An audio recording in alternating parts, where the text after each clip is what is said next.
Good noon. Let me check to make sure everybody's happy over here on Facebook. Looks like it. Everything coming through. Terrific. Hello, friends.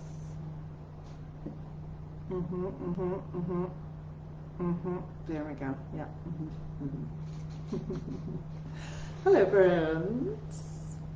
Welcome to some live office hours with me, Dr. Shannon Coates.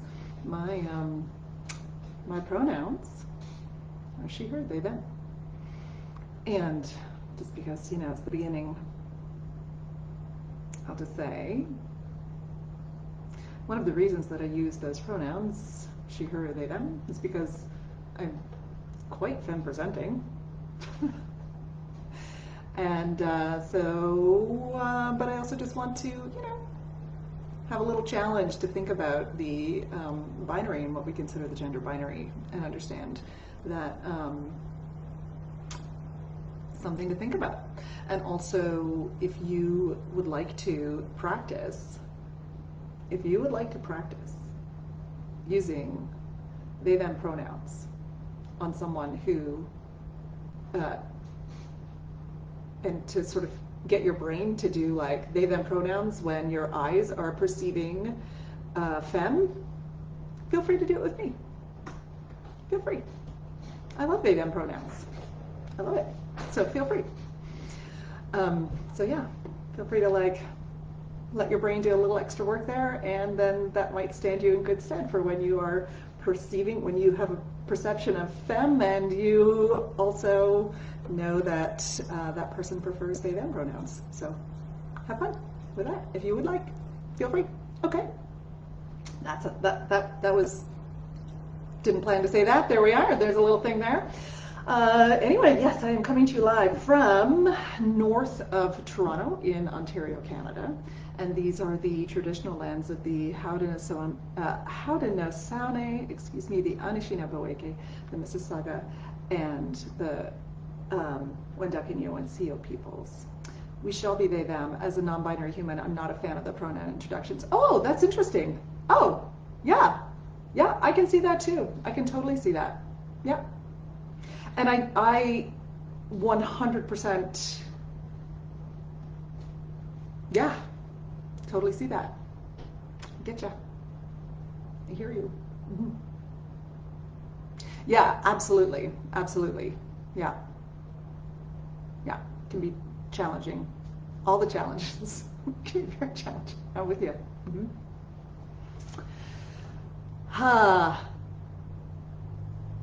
That isn't what we're going to talk about today. Let's talk about something else today. But yes, now you have some thoughts going in my brain, but not today. Not today. I'm not going to squirrel today. I'll try to stay on task. So, what are we talking about today? I titled this one, "Who Are You?" Who? Because of course I couldn't not say who after "Who are you?" Of course not. And so what I wanted to talk about though is stereotypes, the kinds of voice teachers. I'm gonna just talk about the stereotypes, who we teach, who we are as voice teachers, and what is necessary, what we need as voice teachers, as informed by thinking about who we are as a voice teacher and who the people we work with. And I've talked about this before a little bit, but part of the reason that I want to talk about this, part of the reason I think it's important to talk about this, is that so often we are getting our voice pedagogy information and our pedagogy information from people who are a specific kind of voice teacher working in specific kinds of studios with specific kinds of students who do not necessarily have an understanding of what it means to be other kinds of voice teachers, working with other kinds of singers in other kinds of studios. And so I want to just make that explicit and ask a few questions. I am proposing that there are 4 studio types, and therefore 4 kind of teachers. And so 4 different needs, if you will, in terms of voice pedagogy. That's what I'm going to propose. see what you think. The first kind of voice teacher that I would like to propose is the sort of what I consider a typical independent voice studio teacher working in a typical independent voice studio. And so for me, that typical independent voice studio is in a rural area or a suburban area, perhaps an urban area, but not specialized. So perhaps urban. So this is the voice teacher whose studio is characterized by children, teenagers, adults, children, and those students, the singers who are in this studio, tend to be taking voice lessons because, like, their motivation tends to be, I just kind of want to be a better singer. I really love singing, and I have time to take voice lessons now. So lots of retired folks, perhaps, or parents who have spent a lot of time at home and now raising kids, and now their kids are in school or off to high school. So they feel they have a little bit more time for themselves, and so they are taking voice lessons because that's something they've always wanted to do. Folks who are preparing for children and young singers whose parents have put them into voice lessons because they want an extracurricular for them, they want something that will help them to feel more confident, they want them to enjoy something in the arts. So singers this sort of first kind of voice studio, if you will, is characterized by singers who have lots and lots of different kinds of motivations and who have a lot of different reasons for taking voice lessons, none of which, or very few of which, are taking voice lessons because they want to have a career as a singer or a performer. So very few, right? We may have a few passing through who are, going to go into performance or career as a career, but for the most part, we've got folks who are taking voice lessons for lots of different reasons. Often we'll have teachers in there taking voice lessons because they just want to learn how to use their voice a little bit better, or preachers. Often we'll have, and I know this because I had this voice studio.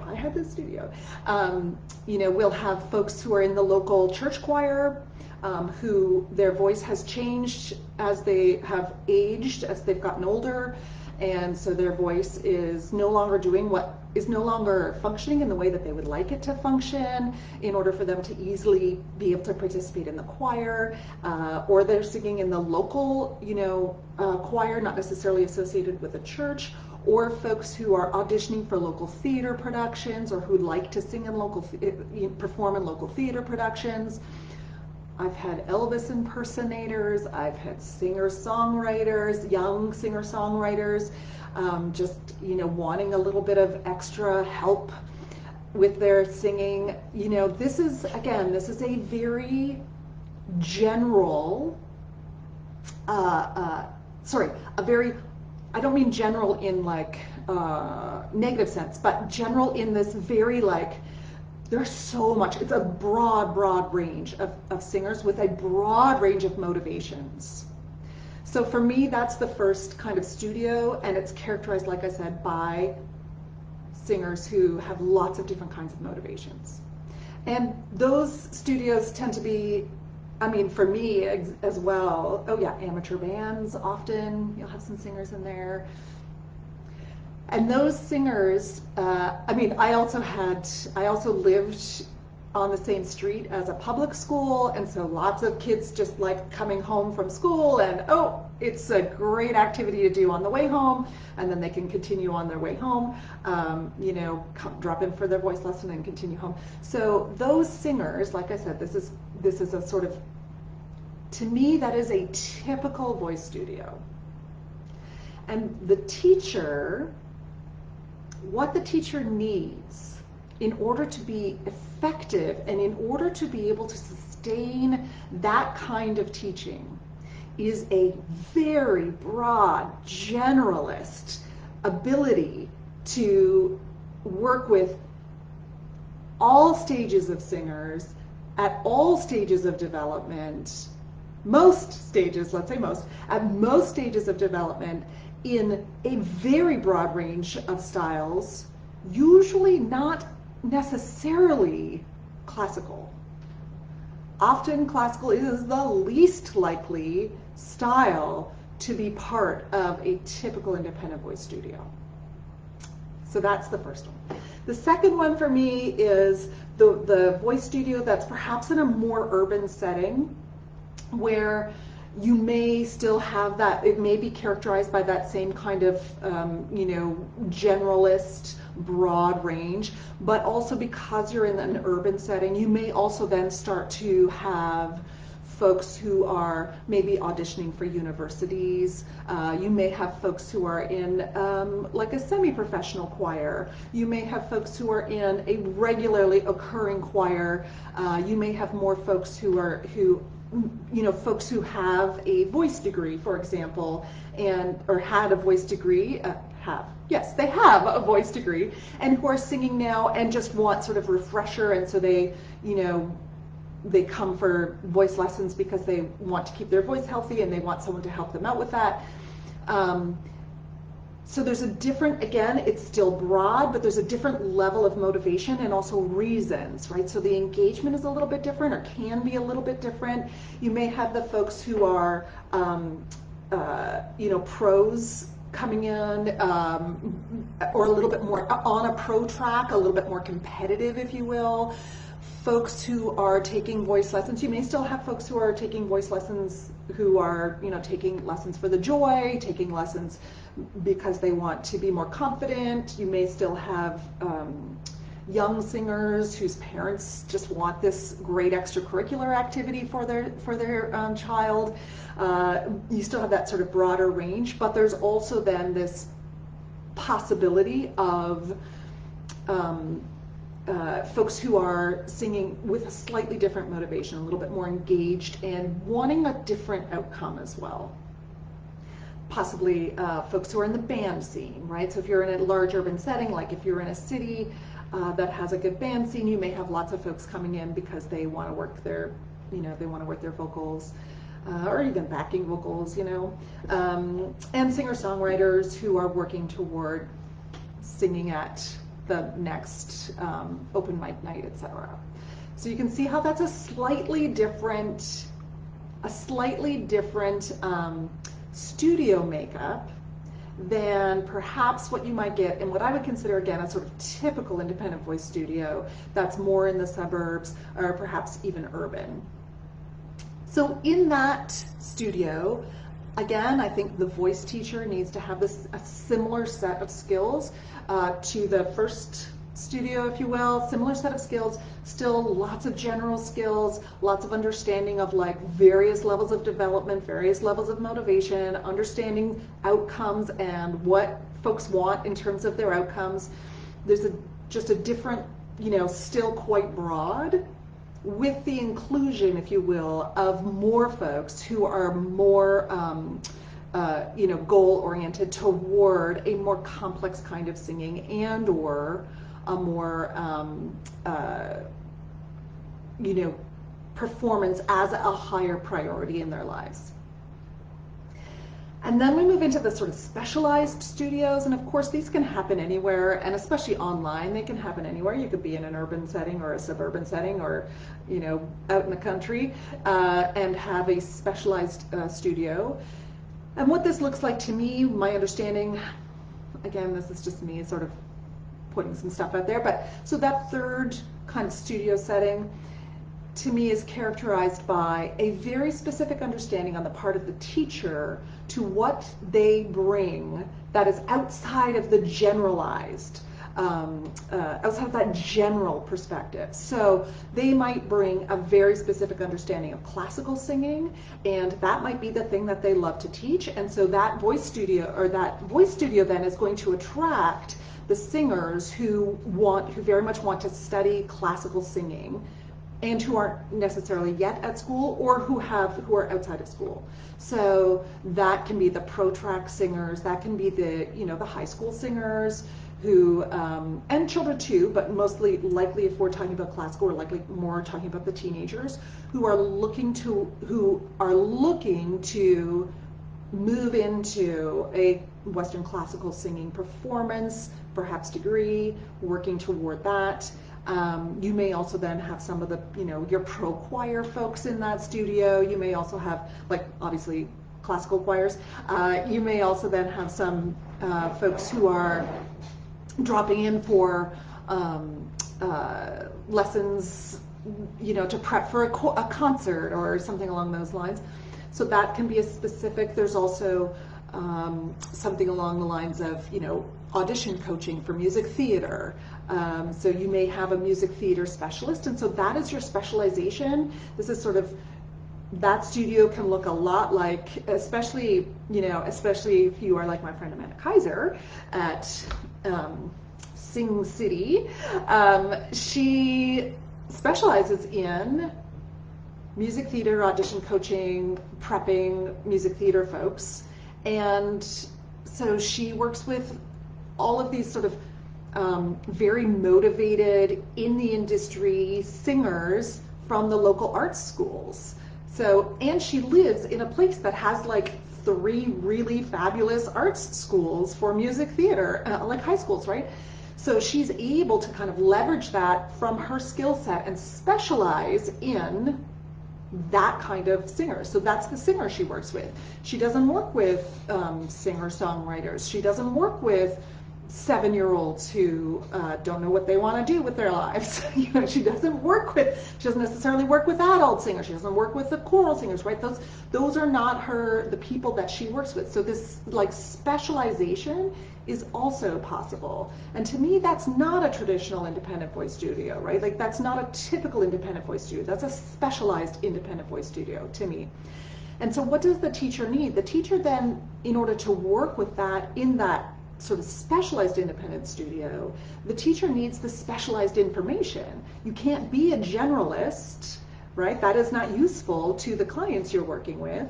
And you're not going to take in singers who are generalist singers, right? You're not going to take in the folks who are singing just for fun and I'd like to learn a couple more, I don't know, Bob Dylan songs or whatever, right? Like, or you're not necessarily going to take those, you're going to send them down to the folks who are going to work with them really well.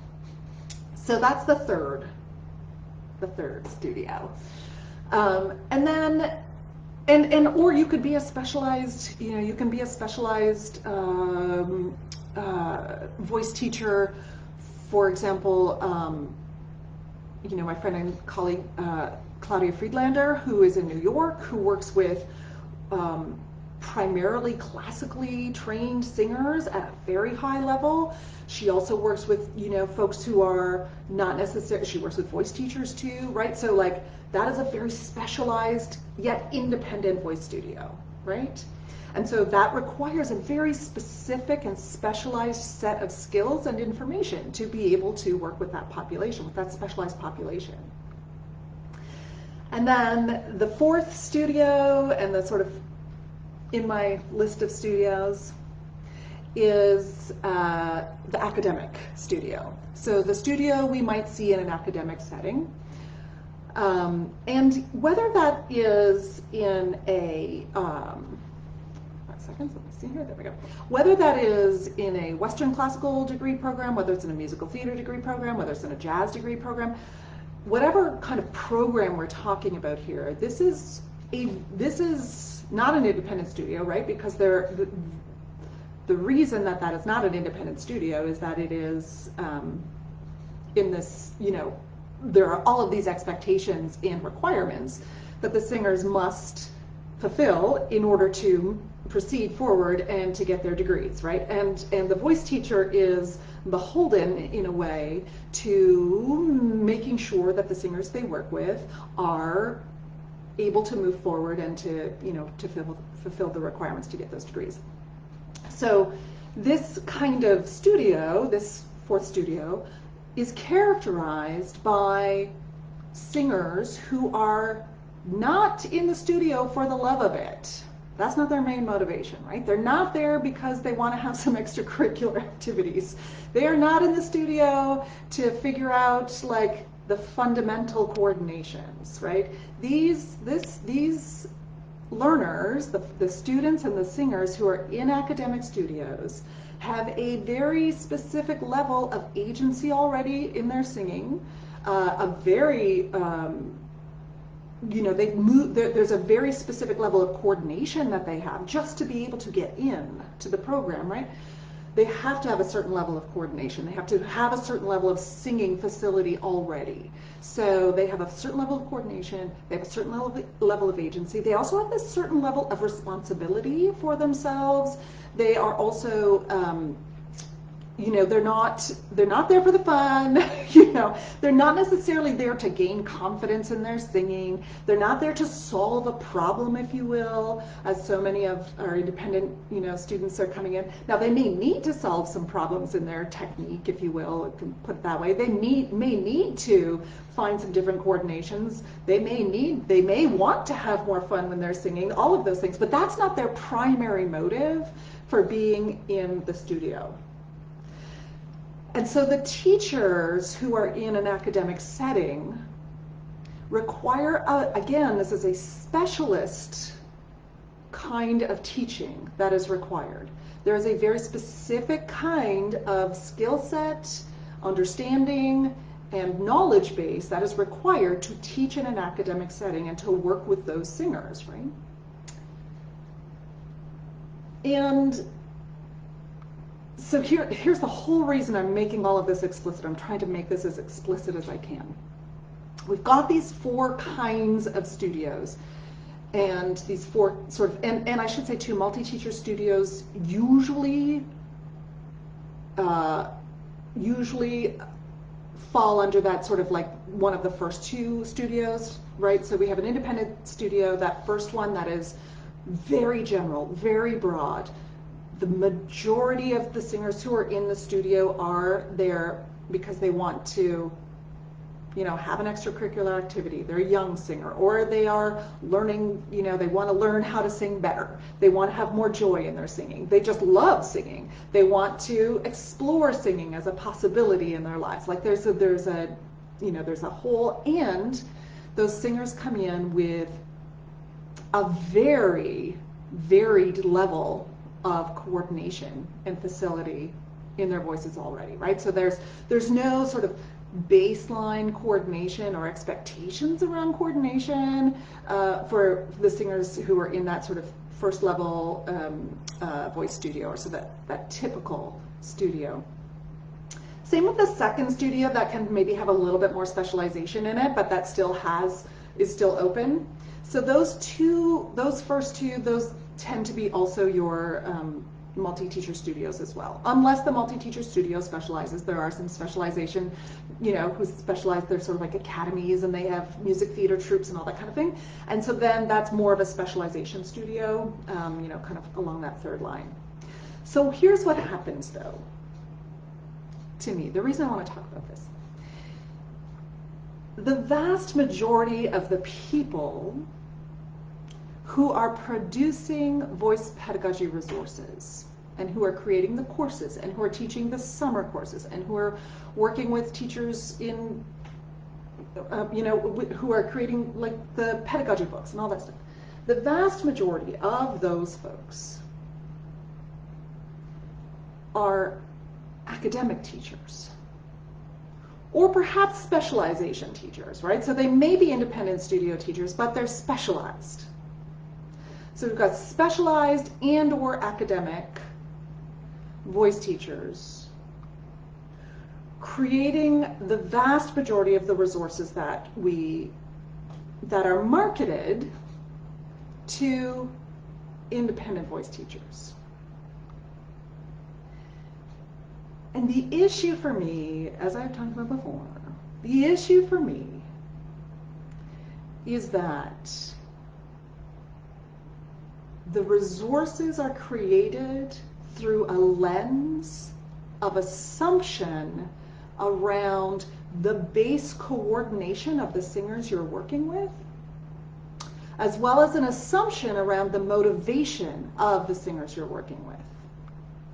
So those resources are created and taught and presented with the assumption that the singers you work with come into the studio with a certain level of coordination already established, the way they would if they were coming into a specialized studio, for example, independent studio, or if they were coming into an academic program. So we're assuming this base level of coordination. And we're assuming there's an assumption about where they are in their learning process and their engagement in the learning process. So there's an assumption about being at this kind of, again, this kind of one level of learning, meaning where you might be as a learner if you are in the like late teens, early 20s level. Granted, there's a lot of fluctuation even in the 18s and 20s level. Of course there is. There's lots of fluctuation in where you are as a learner in university programs. Of course there is. But not as much fluctuation as if you are working with folks who are like 6 to 96. That is a whole different level of fluctuation in terms of where you are in the learning process and how ready you are to be a student-led learner, how ready you are to be centered as the learner. So that is a big assumption that infiltrates the information and the resources.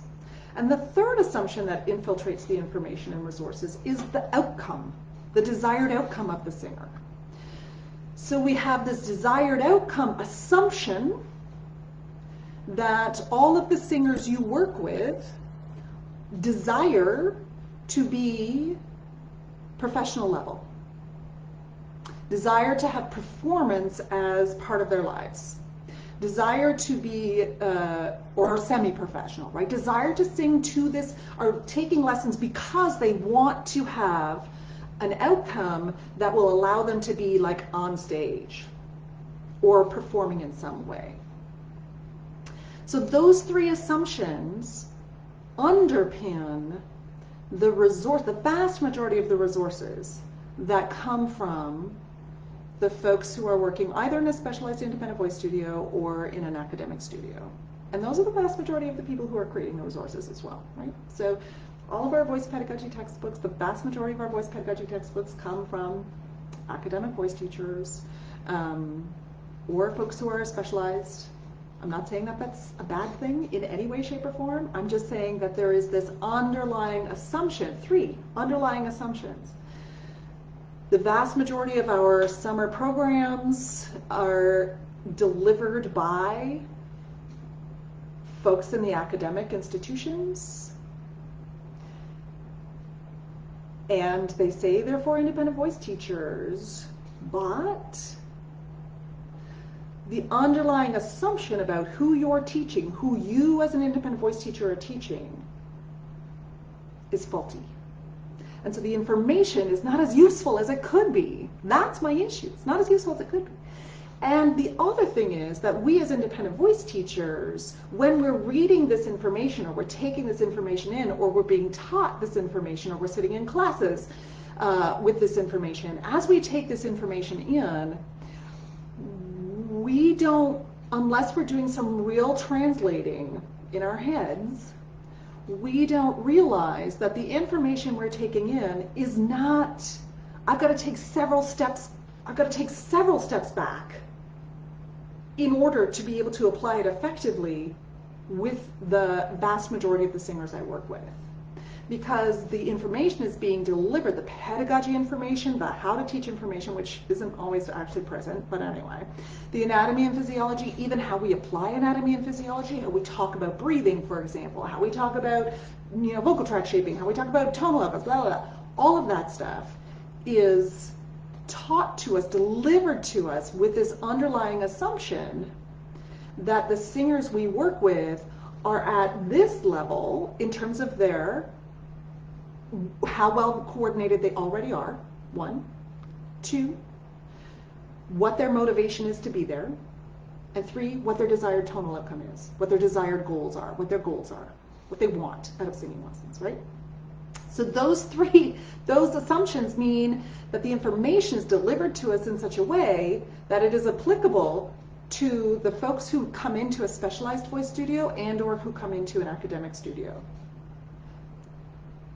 We have to take several steps back in order to make this information applicable to the majority of the folks we're working with in an independent voice studio. Because the majority of the folks we're working with in what I call a typical independent voice studio are not coming in with a base level of coordination. They're not coming in with an understanding of what my voice can do and what it cannot do yet. They're not coming in with having the agency or being, you know, halfway along their learning journey. Many of them are coming in at the very beginning of their learning journey, where they are expecting you as a voice teacher, as their teacher, to feed them all of the information. They're not at a place where they can transition into student-led learning yet. They're just not. We have to move through stages to get them to student-led learning, right? To get them to that agency.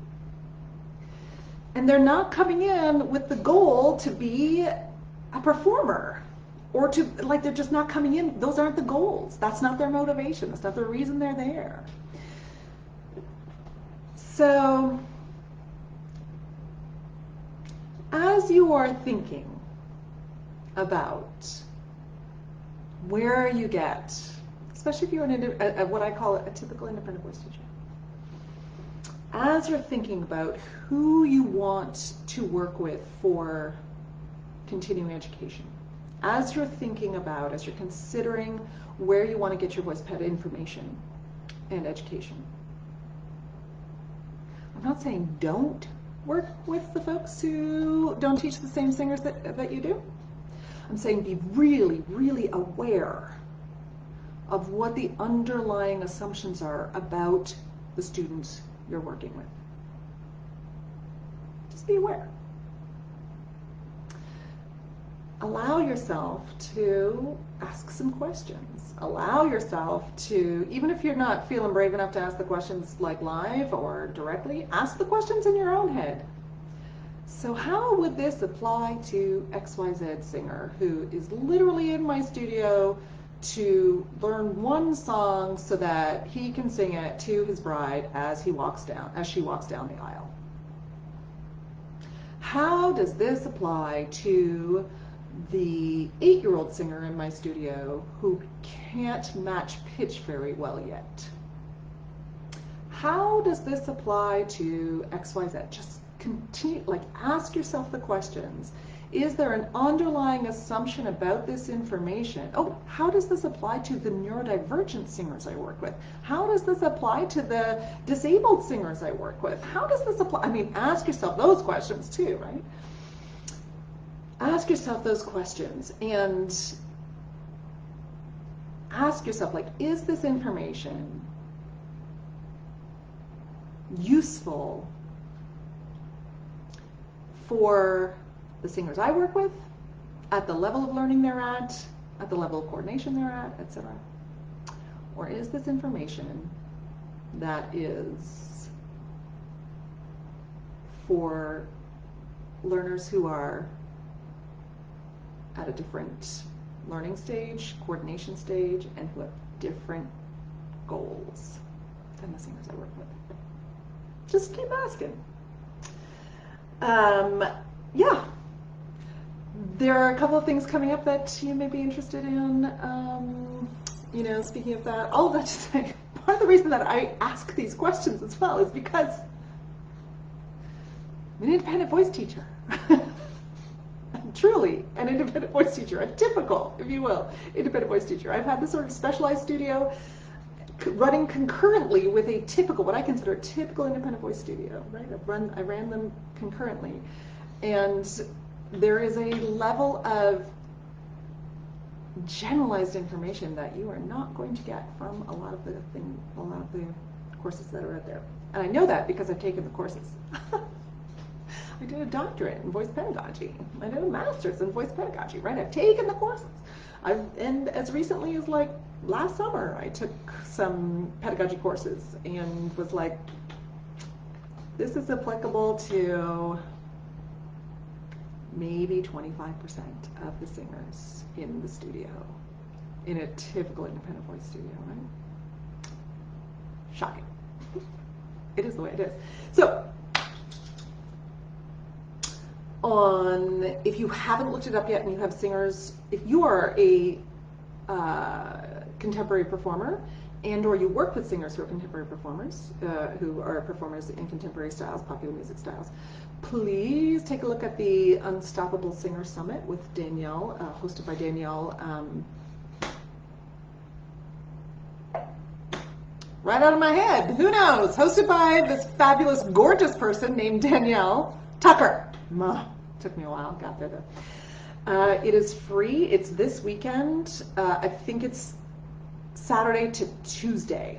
I could be wrong on the dates, but it's free this weekend. The lineup is incredible. It's this massive lineup of experts, tons of experts. It's incredible. I will pop a link. I have an affiliate link for it because I'm in it. I am doing a talk that I have never done before. It's only like 20 minutes long. Doing a talk I've never done before, which is about transitioning from being a performer to being a voice teacher and or running those concurrently. So what do you need? What do you need to know? Which is part of the reason I'm talking about this today, because I wanted to sort of clarify a few things, but what do you need to know to transition and or to have a concurrent career? Or to start that career, right? Let's talk about that, so check that out. The Unstoppable Singer Summit. And then, beginning of June, I am doing the Contemporary Voice 101 class and panel with wonderful guest Jess Baldwin on the panel with me, popular music's coach Jess on the panel with me. And we are, again, this is a class that is geared to you as a generalist in the voice studio. It is for you as a typical independent voice teacher, a generalist in the voice studio. Geared to that, and geared to you understanding what you need to know in order to be able to support the singers in your studio who want to work in contemporary styles, who want to sing contemporary styles, but who aren't necessarily going to be a rock star, but they want to sing in those styles. So that's who it's geared toward, as well as the understanding of how to teach, not just the anatomy and physiology. I'm going to do some anatomy and physiology. Jess is going to do a lot of the pedagogy, like how do we actually teach popular music styles. It is different from how we teach music theater, and it is different from how we teach classical. It's a different philosophical underpinning. So come on with me for that.